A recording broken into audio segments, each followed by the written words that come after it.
It's nights like this that make me wonder, why do we do this? We don't enjoy this. We don't get anything out of this. It's work. It's hard.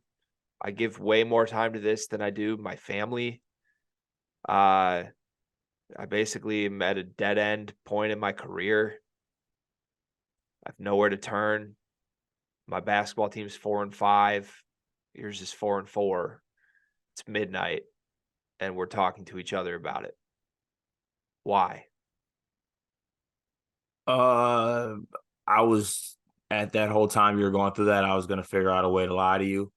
The only thing I could think of is that I think people actually do enjoy listening to us. So maybe we got to keep pushing and going through for them.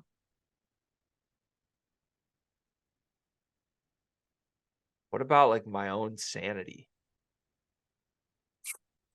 I feel broken. I feel spent. Does it make you feel better that your team has more talent than my team? No. No, No, that makes it hurt worse. it does. Oh, okay. All right, bad angle by me.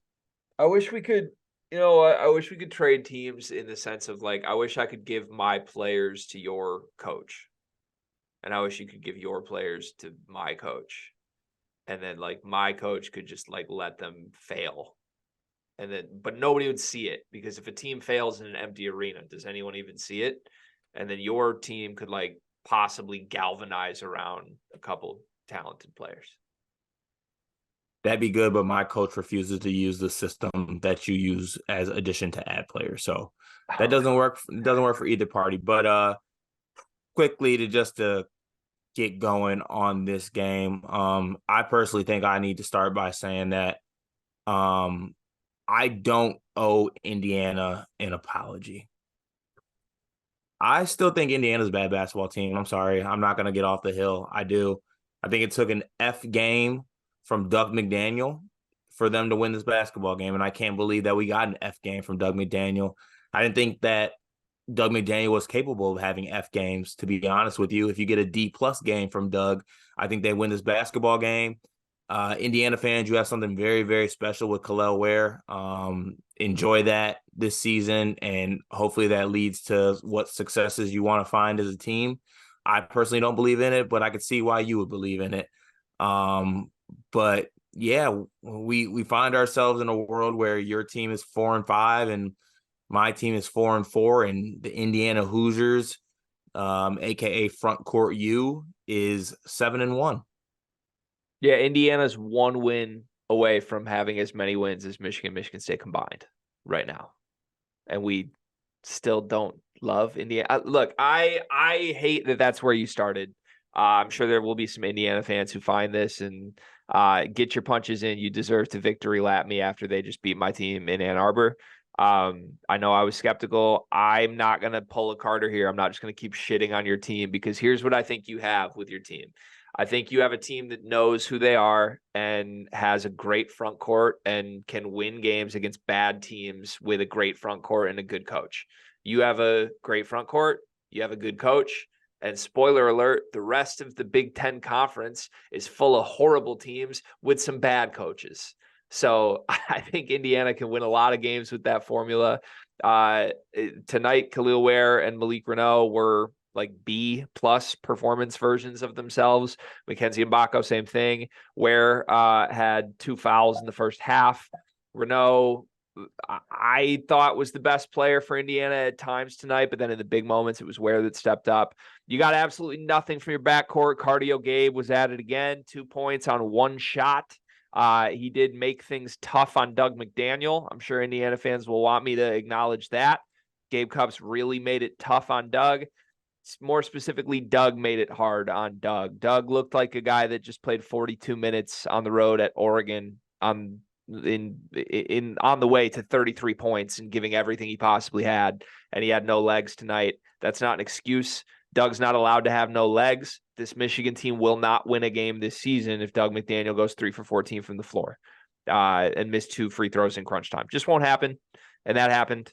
So I don't know what you're supposed to do with that. If you get an average Doug McDaniel game, Michigan wins this game by 5 points. You didn't get an average Doug McDaniel game. You got a disaster Doug McDaniel game. So I don't know. Michigan's bad. That's the takeaway at this point. I think through the first 4 games, it was like, oh, the record backs it up that there's a lot of talent on this team. And then after they started losing a couple in Atlantis, it was like, this could get ugly, but they got enough talent. They'll right the ship. And now it's just like, this is a talented team that's never going to win games because they don't have a defensive plan. They don't guard. They don't play as a unit. They have no help from the coaches. Anytime the coaches impact the game, it's when they go zone and the team scores immediately. I don't know what to make of it. It's an unwatchable product if Doug isn't going crazy. That's what it was tonight. For one positive, though, I think you got a really, really good game out of Will Cheddar this game.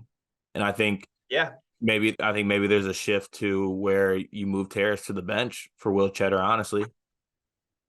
You want Terrace? Huh? Do you want Terrance Reed? Yes.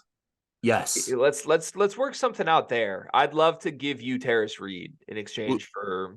Yeah. What do you need? I mean, I've always had my eyes on Jaden, but you won't give me that, and I don't know that I want him anymore anyway. So I was gonna say I'm willing to do the trade. What about like a Malik Hall for Terrance Reed? I'd do that. Okay, book it. You would do that? Yeah, why not? I don't care. Why not at this point? Terrance Reed's a disaster. He's a disaster. Yeah, it was trending this direction. If you've listened to our last couple of previews and recasts, it's like, wow, Terrace is really bad right now. Hope this changes. It's not changing. It is who he is. And Cart keeps saying, like, hope he flips the switch. There's no switch to flip. He's bad. So they need to flip this. It's a mix of awareness mixed with he has the worst hands I've seen outside of the city of East Lansing in a decade. And that again, you can't play with that. Like this guy's like 75% Madi Sissoko right now. What happened though? I think the truth is just like when you're on a team that needs 30 minutes a night from you, you're more exposed to your flaws. I mean, yeah, but like at least like I looked at Terrace last season, like anything in his what I like to call like rebound radius, he was getting and he was catching things. Just literally looks like a monster who lost his catching ability this year. I think the game just moves too fast for him. His brain doesn't process things in the time that it should, and that compounds itself when you're on the floor for long, extended periods of time where you're just like, damn, that play sucked. And then all of a sudden the ball's in your hands for a post touch and Khalil Ware's guarding you. Like it moves too fast for him. He has no. It kind of makes sense why Michigan State wanted to recruit Terrace so heavily. Like he kind of fits with the Michigan State big mold. I mean, with all this said, I think he would be your best big right now immediately. 100%. 100%. Yeah. There's like a flash per game from Terrace. Like tonight, he had a putback dunk in traffic that was great, and he usually has like a steal for a breakaway dunk every game. But yeah he just, I mean, this is like back-to-back games of like 5 points and 3 rebounds or less. That can't happen from a starting center. Namari Burnett was in foul trouble all night. I thought that crushed Michigan. I've said it before, like when he's off the floor, things fall apart because he really is like the safety valve for Doug. And he was off the floor a lot tonight and really just contributed nothing. He didn't hit any of his threes, got to the free throw line 4 times, hit all 4. But to me, that just shows how important Amari is and how little depth they have, even with Jalen Llewellyn back in the lineup. I'm glad you called out Cheddar. Cheddar is a playable Big Ten big. That's a minor miracle. A lot of teams, I think, would use him right now in an off-the-bench role. He looks like an Iowa power forward. I like that. He can play. Offensively, he's really, really gifted. He's really good. Like all his offensive stuff works. He kind of looks like a fully realized version of what we hope Jackson Kohler could be to me. He's got like nice post fadeaways. He can hit the step out, catch and shoot with a hand in his face, quick release. He had a couple drives, like went through contact in this game. My favorite thing about Cheddar is he led the team in rebounding in this game. He had 6 rebounds. If he wants to steal Terrance Reed's job, he needs to do that every single game. Tonight, he had double the amount of rebounds Terrace did. So I do think it's about time Michigan makes a change. I think Terrace needs to come off the bench and Cheddar needs to start at center. I think it's sustainable too, because it's not like a flash, what is it, flash in the pan type thing for me. No, because like if Cheddar came out against Southern Indiana and fired off 8 rebounds, you feel good about that, but you'd be like, I don't know if you can do that. leading the team in rebounds and grabbing 6 boards against this front court in Indiana is impressive. That's something that can be duplicated. If you can rebound against this front court, I feel like you can rebound against most front courts in the country. Yeah. So, I mean, as a coach, I know it's hard when you want to have some type of loyalty or ride certain guys on the team. But at a certain point, like you just look at guys next to each other and you're like straight up, it's still a game of basketball. And like, the whole fake coach mantra that every day you're competing with your teammates and every day should be a competition against the guy next to you and compete to get guys better. Like Cheddar is playing well. Terrace is not playing well. But Yeah. play Cheddar more. Yeah. He earned it. Yep. Yeah, I think it's got to happen. I do think it's notable. Like his best game was against a really good front court. That's good. What are you groaning about? What's going on? Sorry, it's a lot. Like this whole time we've been recording, like all these things, like just my mentions are full of people calling me stupid, a loser, an idiot. Like, it's a lot. Is that all that happened? Yeah, I just wanted to like let out a nice little inner yell just to get it out. I'm good now though. Okay. All right. Indiana side of things. So you're staying all the way out on Indiana. I'm not. I'm in on Indiana. Is that a fair representation of where the two of us are at? Yeah, I still think like Indiana ends up finishing like 8th in the Big Ten, 9th. Is that a tournament team? I think it is. Is that a tournament team? I think you finish 8th in the Big Ten. You're a tournament team this year for sure. Okay. Well, I think I had. Yeah, sure. I could. Okay. If that's the case, I'll call them a tournament team. But I think they're an 8th or 9th team in the Big Ten team. Okay. Yeah, I think if they go like 9-11 at worst, 10-10 in the Big Ten, that's a tournament team for sure. And look, the bottom line is they've won the games. So even if it's not pretty, they win the games. And I give them credit, man. I really do. I think like I keep saying, they know who they are. They don't try to do stupid shit. Michigan has the worst defense in college basketball that I watch on a regular basis. And it would have been really easy for a team that doesn't have shooting to come in and jack up 30 wide open threes in this game and make 7 of them. And if that had happened, Michigan runs the other way and gets the transition offense going and wins the game. Instead, they only shot 9 3-point attempts in this game, but they asserted their will. They got to the free throw line, 15 for 21 from the line. They beat Michigan up on, offensive rebounds when they could. Renault and Mbako both had 2 in this game. They won the game at the rim. And Michigan doesn't put up a lot of resistance at the rim. So good contributions too from the bench. We never talk about Indiana's bench, but tonight they got a lot of stuff from all the guys on their bench. Gunn, Walker. I thought a lot of guys showed stuff off the bench. Sparks. Yeah. Banks too. Literally Banks. everybody who played for Indiana was good tonight. And obviously you can't say the same for Michigan. So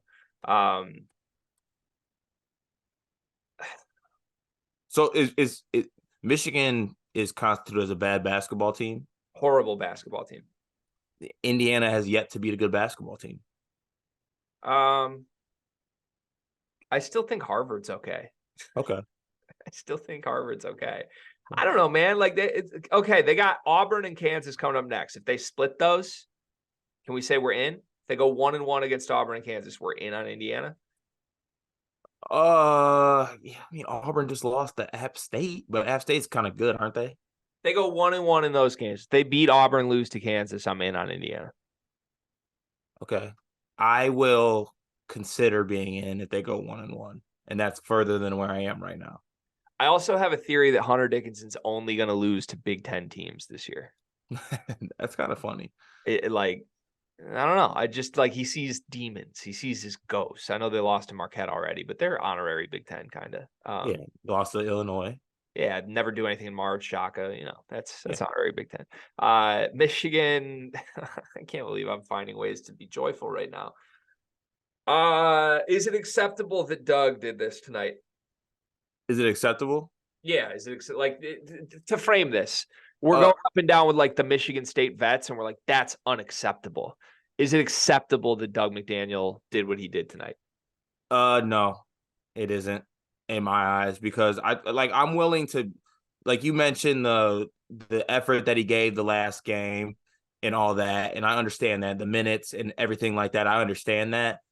But I think it's unacceptable to have an F game. And that, I related to this. We talk about Braden Smith a lot and how we're critical of some of his games because of how high regard we hold him in. I think that Doug McDaniel needs to be judged on that same type of scale, which makes performances like tonight unacceptable in my eyes. He's just way too good of a player to come out and do that. And I'm willing to give him leeway because of, like I said, the minutes and things like that. But that's like leeway to have like a C- game or even a D game. I would find a way to maybe give him a little leeway for what he's doing. But to come out and just lay an egg, a stinker, and miss the free throws to tie the game, like it's unacceptable. He's too good of a player for that. Yeah, at a certain point, like you need to And win. he got something from others. So Right. like he's just got to somewhat meet them and they win this basketball game. Yeah, I thought Doug was forcing a little bit here, which I think he should do all the time, quite frankly. So I wasn't like Stephen Bardo kept saying on the call, like, yeah, I think Doug's just forcing. He doesn't have his legs and he's trying a little too much right now. I think Doug McDaniel needs to always try a lot on this team. Like the team is dependent on how he goes. So I was glad he didn't like stop shooting. I was glad he stayed aggressive. Just it really does feel like Doug either has nights where he's going to make everything or miss everything. And tonight was a miss everything night, which culminated in going to the line down 2 with 30 seconds left. He misses the front end. Just brutal stuff from Doug. And ultimately, look, we came on here in the preview and said, Gabe Cupps is going to play 35 minutes against this backcourt. Doug McDaniel or Namari Burnett or both need to feast. And instead, they went 3 for 18 from the floor, 0 for 7 from 3. That's an unacceptable output. And it falls solely on the shoulders of Doug McDaniel because, look, the bottom line is last year, even if Doug was a disaster, nobody was going to point fingers at Doug McDaniel, except for Hunter Dickinson, who pointed fingers at everybody. But at the end of a game, if you lose a game last year, the box score was going to show that it was either Hunter's fault or Kobe's fault or Jet's fault or Juwan's fault. This year, you go 3 for 14 in a game against a point guard that's finally your size, that's your age, that's younger than you. You need to kill him if you're Doug McDaniel. You didn't do that, and your team lost because of it. Yep. Last 2 things I want to end the Michigan segment with. One, congrats, Gregory, congrats to us. Sleepers Media has gone over 5K YouTube subscribers. That's good news. Sick. Okay. And also I think it's just fitting that I end with this. I was just sent this, and I believe it has to do with the Indiana game, so I'll play it. There's also absolutely zero chance to get a road win in Michigan. I'll let that be known right now. Might happen, can Yeah, they're also not. There's also absolutely zero chance to get a road win in Michigan. I'll let that be known right now. Might happen, can Guess I got proved wrong on that one. So shout out to who screen recorded that and reminded me I was wrong. Good win, Indiana. Who sent you that? I don't know. They tagged me. They tagged you too. Oh, nice. Okay. Yeah, I'm in. Indiana knows who they are. That's great. Michigan has no idea who they are. So, can we? He's got to go, right? Him? He's got to go, right? Mm-hmm. Even if that means mine has to go too. Mm-hmm. Yeah, that's where this is headed. Unfortunately, yeah. Damn. I mean, that's Card. I know you don't know the pain of this. I know it all too well. Back-to-back NIT seasons hurts so bad. And this year, it's like, I don't even know if they're going to make the NIT. They might finish with a losing record. We're going to Carver Hawkeye Arena this Sunday. We are going to get steamrolled. I think you guys have a chance to win that game. Don't No, not.